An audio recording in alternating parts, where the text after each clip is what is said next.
Welcome to the Game of Her Own podcast, a podcast about women who work in sports. I'm your host, Jahaan Blake.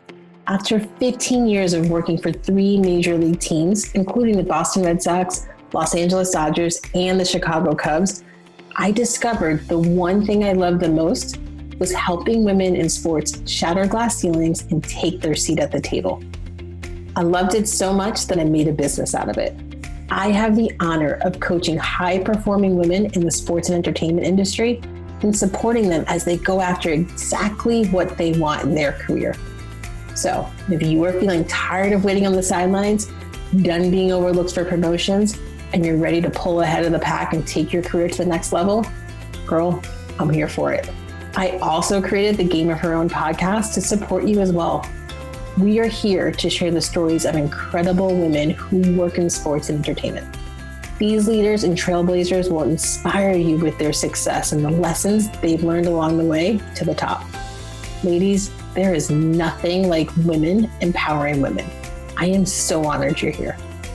My next guest has worked on some of the world's biggest events. And I'm not gonna lie, I feel incredibly lucky that I've had the chance to work on 5 Super Bowls and a few Pro Bowls. And as a result, my path has crossed with Heather Nanberg, Director of Event Strategy and Fan Engagement for the NFL. This means I got to see some of the incredible work that she's doing up close and personal. She leads some incredible initiatives for the NFL. And as we all know, leading big initiatives for big organizations is not always easy. Listen in as Heather talks about her unexpected journey in sports, how she seized opportunities, and what she believes you need to do in order to implement a successful new initiative. We packed a lot into our 45 minutes. All right, ladies, it's time. Let's jump in.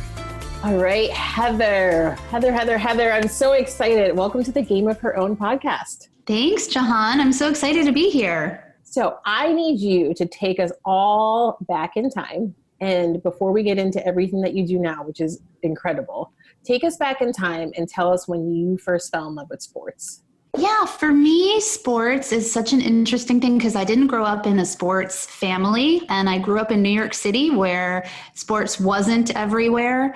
As a little kid, I remember loving baseball and being so passionate about the World Series one year that I cried and cried when my team lost. Sure. And I swore I would never watch sports again. And I literally didn't. I stopped. I was like, I got too passionate about it and too into it. And I was like, I can't do this.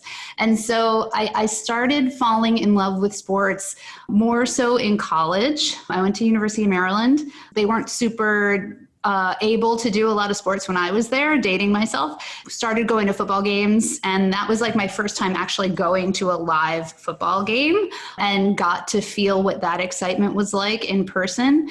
And then for me, my path is not sort of straight and narrow into the sports world. I pursued an acting and theater career for several years. So really loved that production and the sense of building up to this moment in time and the adrenaline rush of that.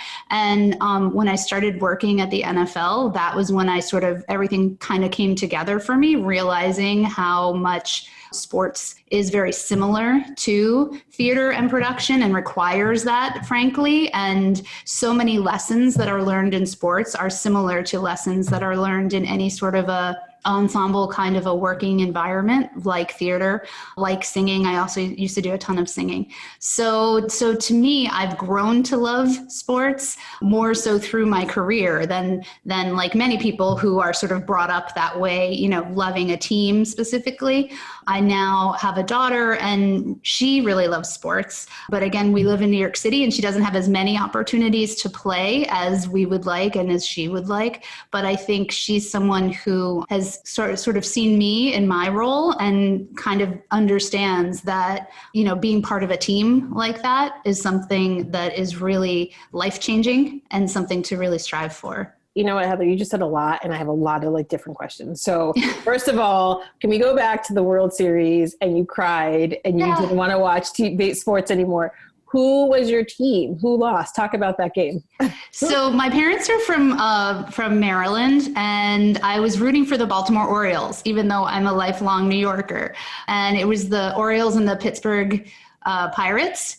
And I remember just being just as I said, crying, being so upset, my dad letting me stay up late to watch the end of the World Series and really feeling crushed. And I was like, oh, I'm never doing that again. Like it's one of those things like watching like a Benji movie or one of those like heart-wrenching, like cry your eyes out and like, okay, not doing that. No more tearjerkers. Yeah, so it really impacted me in a big way, and I swore it off for several years after that.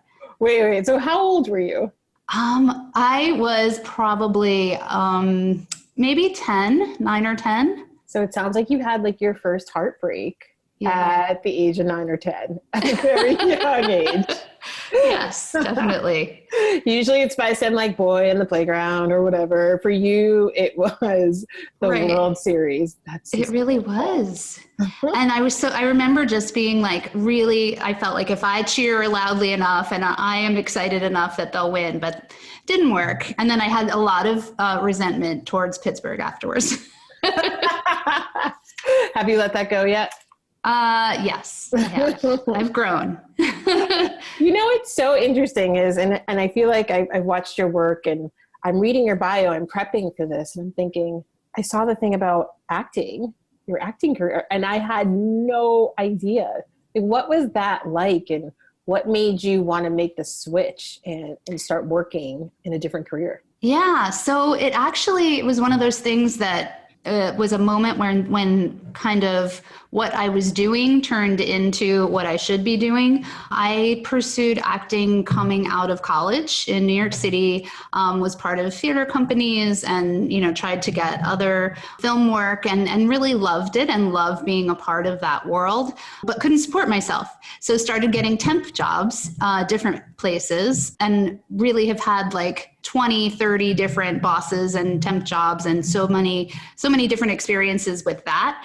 And then worked in events and entertainment and got a temporary position at the NFL. So was not looking specifically, how do I break into sports?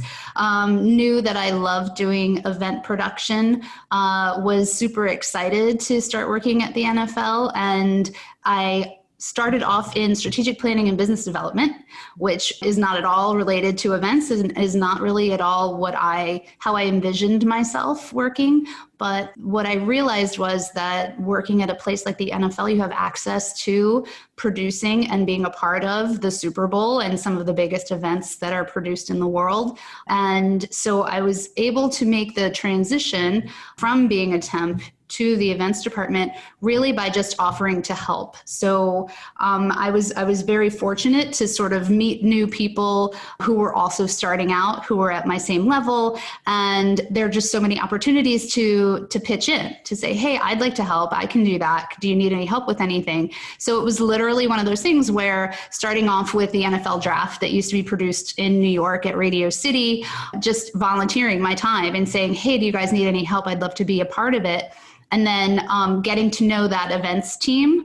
So many people who you and I have both worked with for many years, some others who've come and gone, but getting to know them and offering my support, and then them being able to see what I could do got me to the next place within my career. And one of the most important people, I would say, would have been Jim Stieg, who used to lead the NFL events team. So many, many years ago, when I was a temp working in strategic planning and business development, I went to him and just said, hey, I'd love to pitch in and be a part of the draft. And so he gave me a chance there. And then he'd be like, hey, do you want to come back and support us? And this was literally like support work, administrative work, stuffing bags, grunt work, operational work, but I loved it. And I loved being a part of the event. So supported him at a couple of Super Bowls as like an assistant to the assistant, and got to see him lead the Super Bowl for several years. And that was something that really lit a fire in me, where I was like, this is where I am supposed to be. Sometimes things happen for a reason. I've loved pursuing acting and theater and still do that on the side when I have time, which isn't very often. But found that the sports world had I felt like I was home, felt like I could be part of this family and part of this greater purpose that you feel so much when you're working for Super Bowl or working for a specific event that is really, really hard to find in any other industry and in any other sort of circumstance. Tell everybody what your title is now, what you do. Yeah, so I am the director of event strategy and fan engagement. And really, I've been so fortunate to have developed that role. It wasn't something that existed previously that I sort of applied for. When I started off in the events department, we were developing a hospitality group called NFL On Location. So from working in business strategy, I was able to jump into events in a role overseeing some of the marketing and strategy around NFL On Location, which has since now become its own business, which is separate from the NFL. So we put together corporate hospitality packages, fan packages to attend all of the NFL's tentpole events. And it's funny because I had been in strategy and business planning, I was put in this strategy business planning role for On Location. But I said, you know what, I really love doing event operations and production, and can I please move over into that? So after a few years, one of my colleagues left and I was able to move into doing that. So I used to produce all of the hospitality events on site at Super Bowl and any other NFL On Location event. So those were large scale, 5,000, 10,000 people parties and events that grew and grew over the 10 years that I did that. And I really loved it and got to do really what I think I'm most passionate about, which is building these experiences for fans to really get to so that we're creating lifetime memories and really doing something that you can't do anywhere else. So yeah, I didn't intend on leaving On Location, but On Location left the NFL. And I was able then to work within the events team to sort of say, hey, I want to stay here. I want to continue to develop my event production skills.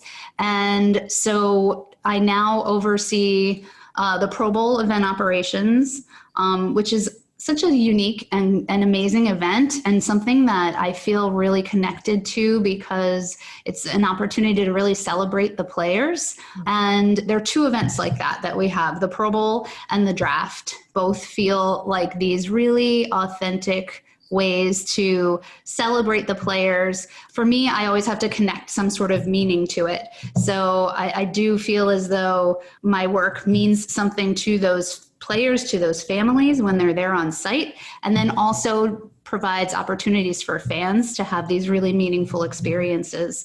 Last year with draft, for instance, I oversee the draft main stage and I get to be back in the prospect green room for draft.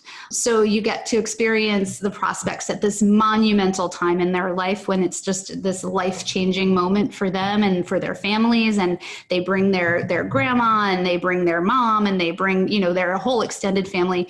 To be a part of that is something that's so cool and special. And then to have the opportunity for fans to be able to get a glimpse of it like we did just this past year with draft, when draft was virtual, I think is something that really sets apart what we do from so many other industries and even other sports. So that's a sort of a long-winded way of telling you that I love what I do. I'm passionate about it. I find it really fulfilling. And I'm really proud of the work that I get to do for the NFL. And I guess the one other piece that I didn't mention, so I oversee Pro Bowl event operations, Fans First, which is our guest services program, which you know well, guest services and staff appreciation program. So that's yet another piece of what my work is that, again, is fulfilling for me because it's giving back. It's a sense of, all of the frontline staff who are out there working directly with all of our fans, being able to appreciate them and show them how much they matter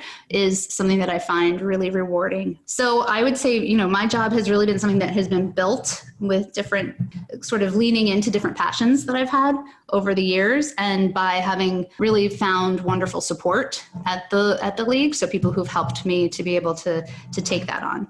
I'm taking notes over here because you're saying all these really good gems. And I was like, I have to ask more. So I have a question. And this question is really for, let me pause and preface this with, this podcast is for all levels, right? You can be trying to get into sports, you can be in sports, you can be an executive. I've heard from everybody who listens, which I think is wonderful that people like you are just giving this great advice and helping people and empowering them. But let's give a little nugget to those who are trying to get in and work in sports. And it's funny that we're interviewing, I'm interviewing you today because I've heard from a lot of people, maybe it's something in the universe, but the last couple of weeks, I've had some calls with women who are trying to get into sports, specifically the NFL. And all the things you just said, and ending it with, it's fulfilling and it serves my passion and I feel great about it and I love my job, is what they're saying. They're like, I want to work for the NFL. I want to do all these things. And I just feel like it's the right place for me. What advice would you give to them to get in, to get that job? As I was kind of hinting about this earlier, as much as it feels a little frustrating sometimes, I think volunteering and getting close to the kind of work that you want to be doing is a monumental stepping stone, because people get to know you. People will then, if there are opportunities, they will think of you. And it really is about, as much as you wouldn't think of that as networking, that really does give you an opportunity for networking. So things like when we are developing events in different locations for the Super Bowl, for the draft, some of those volunteers, we've had volunteers at Pro Bowl who've come year over year over year, and we know their names. And if they were then to submit for a role, we would know them and know their work. And similarly, if there was something that was specific to what we were looking for and we knew somebody who had those skills, it's just provides us a way to reach out to new talent as well. So not to say that every volunteer opportunity, as you know, is a stepping stone to a job, but it's just one more way to get closer to what you are really interested in. For me, I took a temp job at the NFL, and we have other people in our department even who have taken on temporary roles with no promise of that will become a permanent role, but the experiences that you have can lead you to that. So I would say get as close to whatever it is that you are interested and passionate about, whether it's, marketing, whether it's events, whether it's, whichever sports league it may be. If you can find ways to offer, to show your specific skills and to get close to those events. I mean, that's sort of how things have worked organically for me, even from within. So when I was a temp in business planning and strategic planning and business development, the other thing I would say is always always step up, always bring your A game, because even though that was not my world and not what I was looking to do at the time, I just sort of always was like, okay, I'm going to put my game face on. I'm going to be here. I'm going to be committed to this. And opportunities came from that, and mostly came from other women, from mentors, from people who would say, hey, what about, Heather, she's working really hard over here. Why don't you invite her to come to this meeting? Or why don't you give her this responsibility? So there have been a lot of coincidental things like that have happened because people know you. I think that would be sort of from an entry level suggestion kind of advice. And then I think certainly once you are already in a position and you're interested in moving into sports, I think sports is like anything else in that there are a lot of transferable skills that we need within the sports industry. So people who are in our marketing department, on the marketing team, people in finance, people in many different worlds, I've seen them and known them and worked with them, and many of them have moved within. So if you're starting off, in finance, for instance, one of my really close colleagues, Kathleen, started off in finance. And then she did volunteer within our organization, similar to what I did. So you can sign up to be a rotational staff person on an event.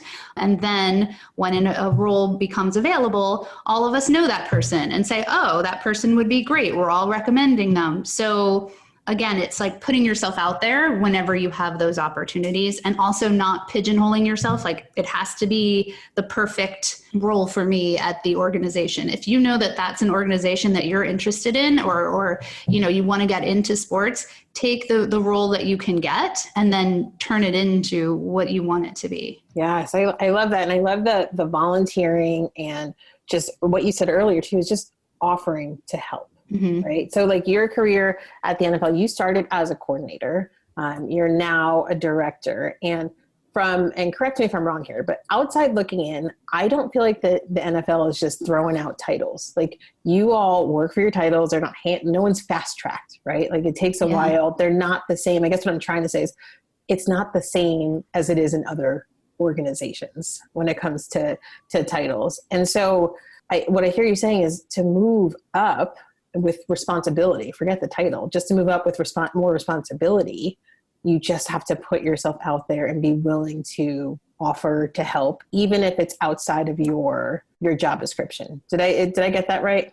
Yeah, definitely. Yeah. And I also feel as though many of the projects that I've started working on were things that nobody wanted, things that nobody else in the department was focused on. And so I sort of stepped in and said, let me take that. I'll take that and turn it into something. And then those are the roles that people notice, and then does wind up turning into promotion down the road. If you're able to turn something that nobody was interested in or nothing into something like our Fans First program, which really wasn't something that everyone was focused on. And that's our guest services and customer relations training and recognition program. I, from the beginning, was really interested in that and thought it was so important because, what the staff are communicating to our fans is really the most important piece of their experience. Mm-hmm. They're going to run into the staff at every turn, everywhere they go within a stadium or within any event. They're not going to see a CEO sitting in an office. They may not see me either, but they'll see the person who's there taking their ticket. They'll see the person who's working the concession stand. So if you're able to sort of create this ethos around your brand that then transfers down into every single staff member, you're just developing this whole overarching experience that is really special and unique and becomes something that is identifiable as part of the NFL, part of the Super Bowl. But when we were first thinking about guest services, there wasn't anybody who was really focused on it, and it was sort of a throwaway. So that's been one of the things that I think has been successful for me is I've always shown up, I've always been committed, and if somebody says, okay, you take on this program, I've really done it and really gone for it. I've never thrown anything away. Anything that has been offered to me as far as opportunities, I always really try to take them seriously, dive into them, do the best I can. And for me, I feel as though that has been recognized. I know it's not always, and sometimes you feel like you're doing work that nobody sees, and that's certainly a common feeling. But I do feel, for me at least, that's been something that has been helpful for me career-wise. Hey, Jahaan here. I hope you're enjoying the interview. I'm sure you are thinking about your own career right now and how you can pull out in front of the pack to take your career to the next level. For 18 years, supporting women in sports has been my favorite part of my career, and I would love to support you. Whether it's joining my free Game of Her Own community or one of my one-on-one coaching programs, I am here for you. Send me a message at jblake@jahaanblake.com or DM me on Instagram at jahaanblake. And let's schedule a time to have a free session. I cannot wait to hear from you. All right, let's get back to why you're here. You're talking about Fans First and the NFL's customer service philosophy. And I've seen the work firsthand that you guys are doing, and it's incredible. So when you're telling me this story that like guest services at one point in time was a throwaway, like you had to be a change agent to make all this happen and get it to where it is now. Like that to me is amazing. So talk to us a little bit about how you went about rallying people in your office around this idea and this concept and showing the value of it. When we started, we were in a place where, as I said, people weren't very focused on it. We were, from an event operations standpoint, really focused on making sure the event went smoothly, but not thinking so much about the guest services experience. And all of our clubs, we're much more focused on that because from a day to day, they're, going through all of their game day routines, and they're the ones who are out there with the fans more regularly.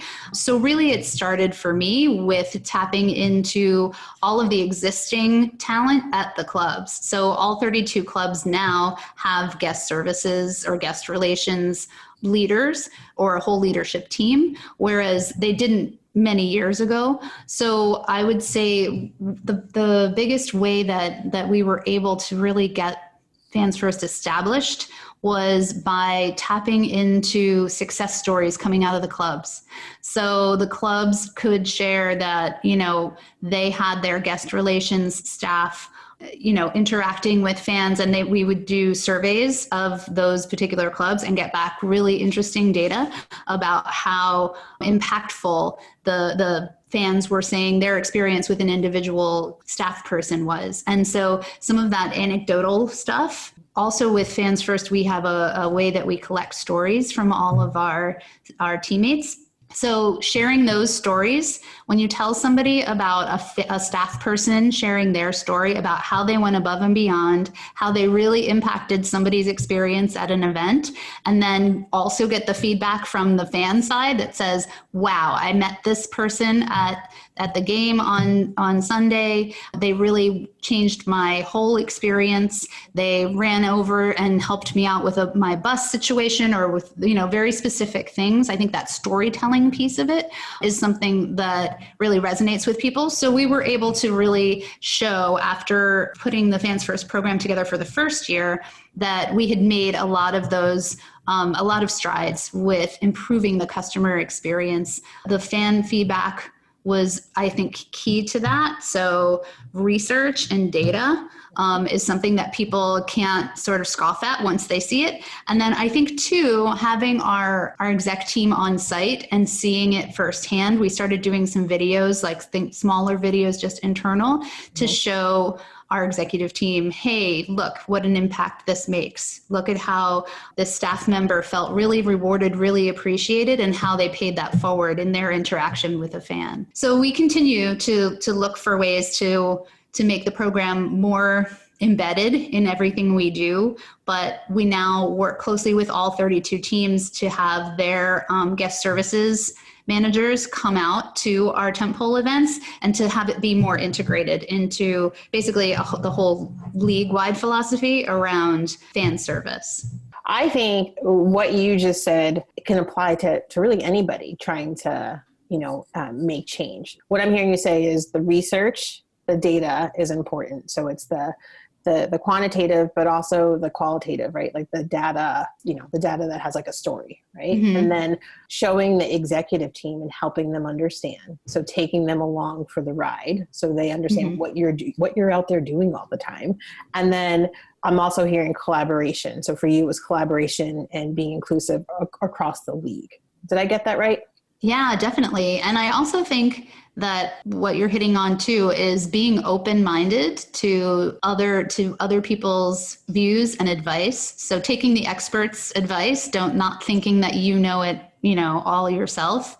For us as a league office, we're in a very unique environment in that we're based in New York City. We're in more of an office environment day to day, except for when we're out doing our tentpole events. But our clubs just have so much more experience in the event environment because that's their every day, is that they're in the stadium working with fans. So acknowledging that and sort of going to them as the experts to be able to tap into that was something really key too. That's good. You just gave, 6 good tips on how to impact change and get your idea and your initiative going and make it have legs, right? Mm-hmm. We all have great ideas. And then, I think I know I've been there in my career where you have a great idea and you think it has legs and then all of a sudden it just dies. But if you're following these 6 things, which I learned later in my career, it helps.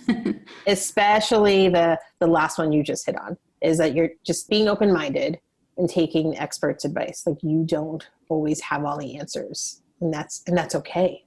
Right. That doesn't make you any less than. It makes you better if you're going to listen and gather all that data. That's great. Listening has been something that for me, I feel like I'm kind of more of that personality in general. So I typically do a lot of listening and digesting things before maybe to a fault sometimes, before I'm ready to put things out there. But I also feel like that has been a little bit of my secret all along, has been I'm the one who's paying attention and listening, and then able to put that, all those learnings toward accomplishing goals. You're out here. I mean, you're crushing it, right? You're having a great career, and clearly it's obviously not over, but you're having a great career. You're doing all these things. And as I'm listening, I'm wondering, talk to us a little bit about if you've ever dealt with imposter syndrome. Did you have those moments of self-doubt along the way? So I'm being nosy and ask you to get candid with us. Okay. Yeah, for sure. I think everybody does to a degree. I can tell you for me, especially since I didn't start off with this ambition of let me get a job in the sports world, I was very much concerned that, okay, what am I doing here? Especially in the beginning in strategic planning and business development. I did not have that sort of a background whatsoever, and definitely doubted myself. But over the years, I again really credit a lot of the people that I worked with who I watched and listened to and saw them bring themselves to every situation. So not trying to be somebody else, not trying to be this vision of this is what a sports executive should be looking like and talking like and acting like, but just really being themselves, truly. I had a woman who was a mentor at one point who was one of our chief financial officers. She just was the smartest person, not at all in my same category as far as work. She was doing finance and business planning, and I was working in events and much more focused on operations at that point too. But she was just the most down-to-earth person. She was in these very high-level meetings, but spoke in a way that was true to her, not in this sort of executive speak or not putting on, some sort of complicated way of expressing herself. She just was herself. And I found that so impressive. And have tried to, and it actually gave me a lot of confidence too, because I sort of felt like I'm going to bring myself. And I also think that's something that comes with age too, like the longer that I have been working at the league. And I just feel as though I'm more confident to say, I don't know the answer to something, or to just express myself in the way that makes sense for me without trying to be someone who I'm not. I think for me, that has been that back in the day that was very self-sabotaging to try to be like somebody else who I saw doing something, because you're not that person, and that's not ever going to feel good. And you're not able to really bring your best self when you're trying to be somebody else. So I mean, the key thing right there is you just had to learn how to be your authentic self. Right. Comfortably, which is not easy. Yes. It's not easy. Yes. Yes, I completely agree with that. It is not easy. You have to get comfortable with being uncomfortable to be your authentic self, which is just a whole lot of, right. It's work, right? You have to be intentional about it, and you have to practice it daily, and it's not easy. Yes. Okay. So let's stay candid a little bit more and talk some real talk. Just thinking about work in general, and this doesn't have to be specific to the NFL, but 18 years, right? Professional experience, or 19 years, I think you have. I hear a lot, and it breaks my heart when I hear women, clients, or just women I get together with happy hour talk about dealing with like toxic work environments, right? Mm-hmm. And just like hitting those walls and having those experiences and them being so deflating and heartbreaking. Is there any advice that you would give to women who are dealing with that? Yeah, I have had those toxic environments, and I think sadly many of us have. And hindsight is 20/20, because when I was in those situations, I just put my head down and kept going, which is not the advice that I would give somebody today. And I think the world has changed a bit as well. So I would say look for a lifeline whenever you're in one of those situations, because I think that people are willing to help if they know what's going on. And for me, I wish I had known that. I was definitely in a situation where I worked for someone years ago who did not have my best interests at heart and was not looking to support me. And I wish that, and I've since had people say to me, oh, I wish you had come to me and talked to me. And I do wish that I had been brave enough to find some allies and have that support to get out of those situations. Because I think that, well, maybe this is just me being an optimist. I think that most people want to help and most people want you to be happy in your work environment and want to find a solution for you, especially if you're someone who is, producing and doing really well. Nobody wants to see that. So I would say, the way to get out of it is to acknowledge it and to find a trusted ally that you can speak with about it candidly so that you don't feel stuck, because we're never really stuck. There's always a way out. There's always a way out. You haven't found it yet, so sometimes you need someone else to help you with that. That is fantastic advice. And there is always a way out. And I think I'm in the same boat you are. So when I, early in my career, being in those toxic work environments, those toxic situations, for me, I don't know about you, I just was like, I have to keep going, because if I do speak up, it's going to impact my chances of getting promoted, getting more work. I don't want to be looked at as the difficult one. I'm just going to ignore what's happening. Right. And so, God, that is so draining on a person. Yeah. It's just exhausting. And I like what you said, is finding the courage to just talk to somebody, because you're right. And times have changed and people do truly want to help you. So finding that ally and just having that conversation, but you're right. You have to find the courage to be able to do it. Yeah, it's so worth it. And yeah, since that time, I feel as though I've done that more. So reached out when I've been in situations where I felt things weren't going well. But again, you have to have that trusted ally that you can go to with things, which people don't always have that. So I'm very fortunate. I think because I've been in my role for so long, I do have some trusted people who support me and I can support and I feel good about. But two, it can be somebody outside your organization as well. And it's also realizing that there's other stuff in the world. So for me, I've stayed in situations before where I'm like, why did I just stay there? Why didn't I go try? I mean, when I was much younger, I could have done all kinds of different things. Certainly I've been in temp roles when I was pursuing acting, worked at so many different places where people were really terrible, treated you terribly. And, things that you wouldn't think really happened in real life. But that's for another story, another day. I was going to say, yeah, that sounds like another podcast episode. Yeah. Those things have happened and I've kind of looked back and said, why did I stay at the time? And it was because I was scared and I wasn't recognizing that I have the power to make my own decisions. There are other jobs. There are other things. You're not going to, die. But at the time, it feels like that. It feels like that level of I'm jumping off a cliff if I do something. So I think some of that comes with age and with experience, is that you start to feel like I'm going to be okay regardless and I don't need this. Yes. But yeah, it's hard to have that when you're younger and you're stuck in a situation.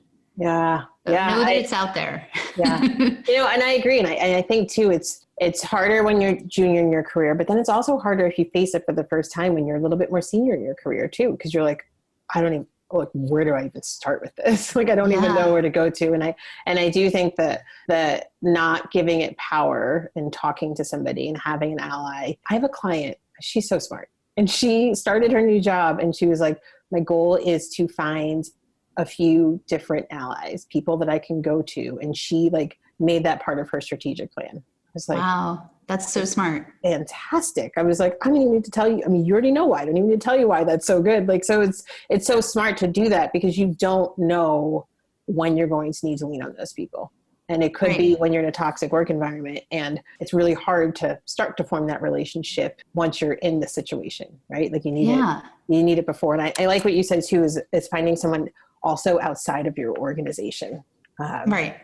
Who can be supportive. That's so helpful. And it's almost easier to share those stories, which like you said, some of them you're like, you can't make this stuff up and I can't believe this is actually happening to me, but it's hard to share it with somebody internally. So talking to somebody on the outside is a lot easier. Yes, definitely. And also recognizing that everyone is human. And there were times when I was intimidated by somebody's level or position and felt like, oh, I can't talk to them. And I've since realized that's completely false. Like, most people actually are happy when you reach out to them, or because they feel a sense of they want to help you, or, want to mentor you, want to feel a sense of that they're someone you can come to.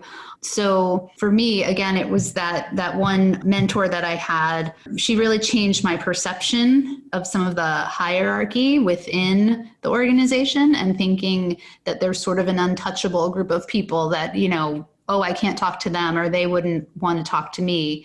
That's not true, I think. And if somebody is too busy for you, then they'll let you know, and you'll know that, and you can move on. But I would say most people, I know people like to say it's not personal, but I completely disagree with that. I think work is very personal.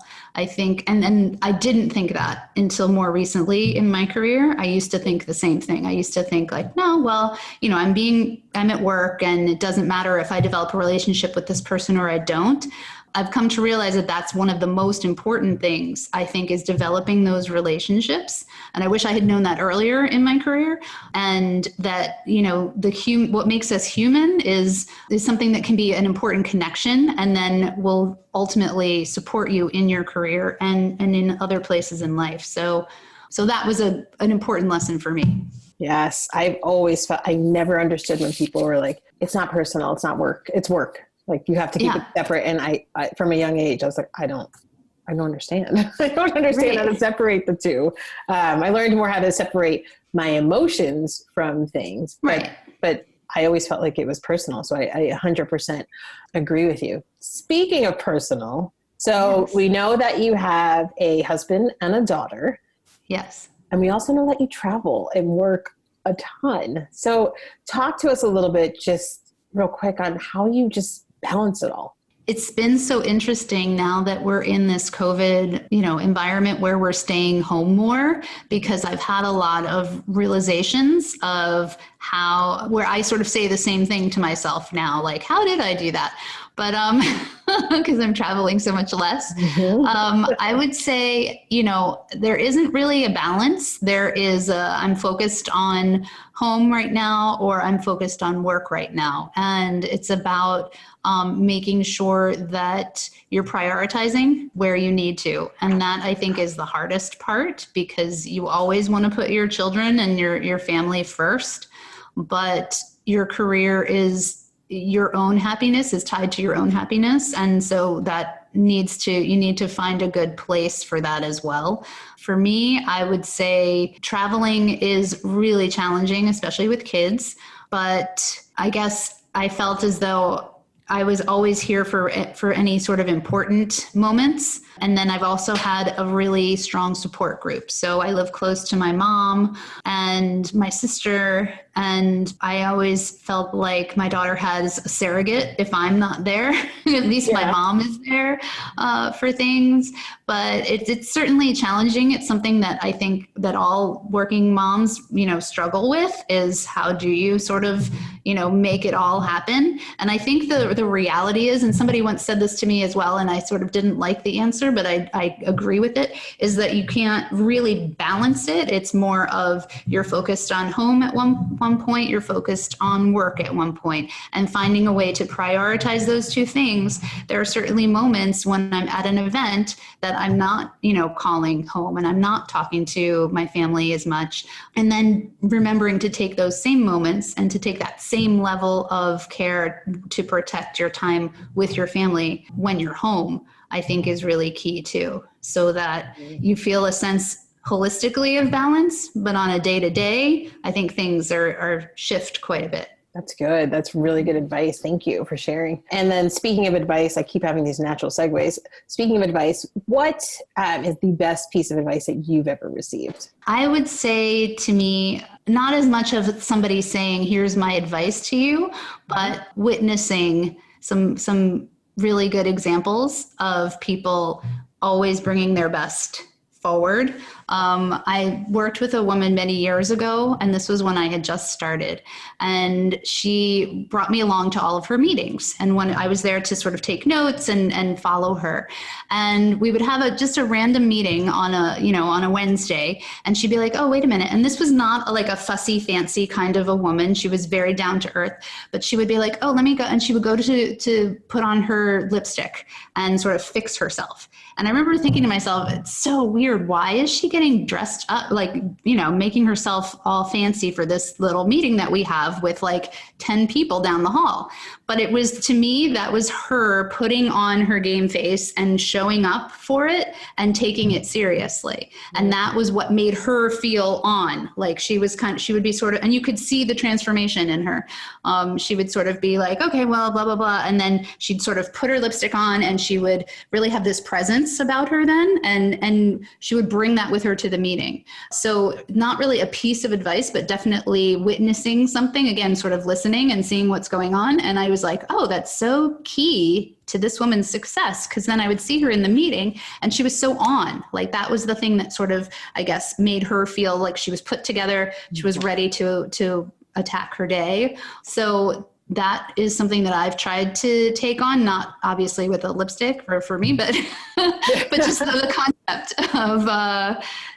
concept of saying, okay, I'm getting ready. I'm going to show up. I'm bringing my best and bringing her real self. But it was also like, her most engaged self. I like that. And I know that feeling. I do it now, even though it's just me in this office, right? Which is also my second bedroom. But right, like I know that feeling of putting on my makeup, and like for me, like I know it's different for everybody. For me, it like makes me feel like taking it seriously. And I understand. When you said transformation, I was like, I know exactly what you mean, because it does. It's like it makes a huge difference. Yeah, you're doing it for yourself, not for other people. You're doing it to say, okay, now I'm definitely taking this seriously. I'm bringing my best. I'm going to be engaged.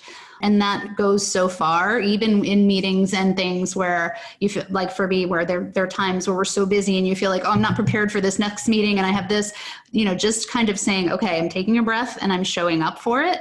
Sometimes that's all you need, is just to really be listening and interacting and showing up. Yes, I agree. Heather, this conversation has been fantastic. It is jam-packed with fantastic advice and stories. So if someone wanted to get in touch with you, how could they go about doing that? I would say LinkedIn is probably the best way to do that. And I'll try and make sure I pay more attention to my messages. I'm always getting a little behind over there, but yeah. All right, perfect. And you know what, also, we talked about volunteers. So it just popped in my head, and volunteering for the NFL at Super Bowl and stuff. So how does someone do that? I'm going to link to it in the show notes. And I know how, but everyone listening might not know how. How would you go about volunteering at a Super Bowl? So this year, the Super Bowl is planned for Tampa. So depending on what host city we're working with, the host cities are the ones who pull together the volunteer database. So if you check with Tampa this year on their website, the host committee's website,